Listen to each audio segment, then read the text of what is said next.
Tiger की जब मौत हो गई उस वक्त हम सब लोग रिम्स हॉस्पिटल में थे और वहीं पर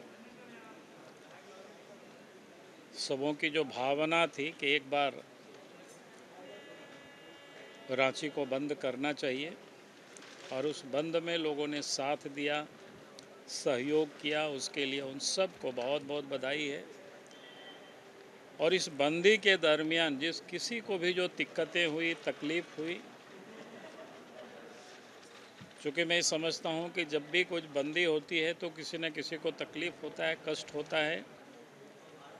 वैसे तमाम लोगों से भी मैं पार्टी की ओर से मैं क्षमा प्रार्थी हूँ, क्योंकि विरोध प्रकट करने का लोकतंत्र में यह भी एक तरीका था। और इसलिए हम सब लोग, जो कि झारखंड में लगातार हत्याएं हो रही है और उसके विरोध में कानून व्यवस्था बिगड़ते हुए उस हालात को देखते हुए सरकार के ऊपर ये दबाव बनाने के लिए कभी कभी ये कठोर कदम भी पार्टी को उठाना पड़ता है। और आज उसी के तहत ही बंद था। लेकिन मैं कहूँगा कि राज्य में जिस प्रकार से जो कानून व्यवस्था बिगड़ी हुई है और इस कारण से आए दिन घटनाएं घट रही हैं, हत्या, चोरी, डकैती, अपहरण, ये खुलेआम हो रहा है। सर, वजह क्या मानते हैं? और उसकी वजह मैंने पहले भी कहा है कि अब झारखंड राज्य में अगर आप देखें पुलिस व्यवस्था किस प्रकार से है। झारखंड में एक पुलिस डीजीपी है, अब उन्हें वही डीजीपी के ऊपर सीआईडी के भी डीजी है,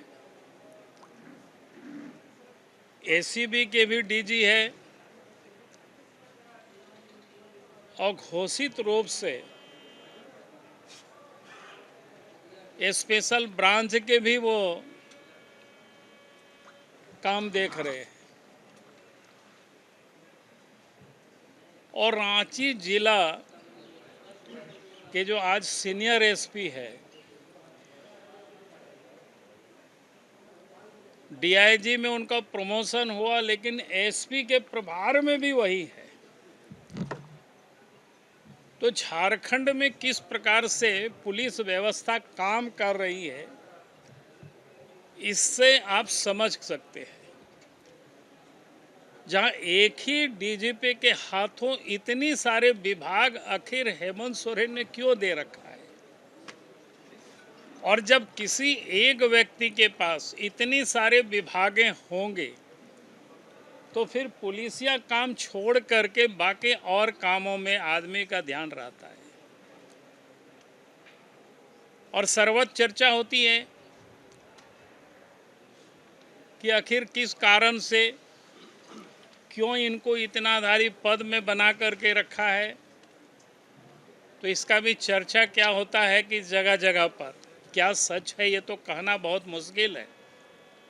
लोग बोलते थाना को भी टारगेट फिक्स्ड किया गया है कि उनको कितनी रुपया जमा करना है प्रत्येक महीना। और जहां इस प्रकार की टारगेट अगर फिक्स्ड रहेगा थाना को, तो फिर थानेदार पैसे ही वसूलेगा, अपराधियों को पकड़ेगा नहीं। बल्कि यहाँ तक कहीं कहीं से जानकारियाँ मिलती है कि अपराधियों से भी सरकार के बैठे हुए लोग पैसे वसूलते हैं, वरीय पदाधिकारी। तो फिर अपराध कभी रुक नहीं सकता है। और इसीलिए आप सब ये जानना चाहते हैं कि इसके लिए कारण क्या है। तो कारण यही है। और इसी कारण से दिनों दिन राज्य में कानून व्यवस्था बिगड़ती जा रही है।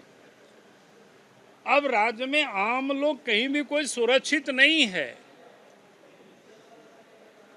और राज्य में आम लोगों की सुरक्षित ये हो तभी होगी जब सरकार में बैठे हुए लोग या खास करके ये सारे विभाग मुख्यमंत्री के पास, मुख्यमंत्री को ये सारे चीज़ों को देखना चाहिए ताकि प्रॉपर काम हो सके, कानून व्यवस्था ठीक हो सके। और जब तक सरकार इन सारे व्यवस्थाओं को ठीक नहीं करेगी, वसूली नहीं बंद करेगी, तो यह अपराध कभी रुकेगा नहीं।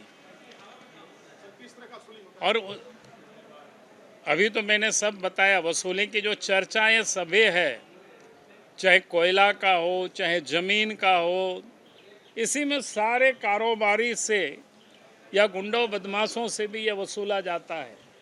और इस कारण से आज अगर कहीं भी आप जाएंगे तो लोग कहते हैं, गांव के लोग थानेदार आवेदन नहीं लेते, एफआईआर नहीं लॉन्च करते, कार्रवाई नहीं करते हैं।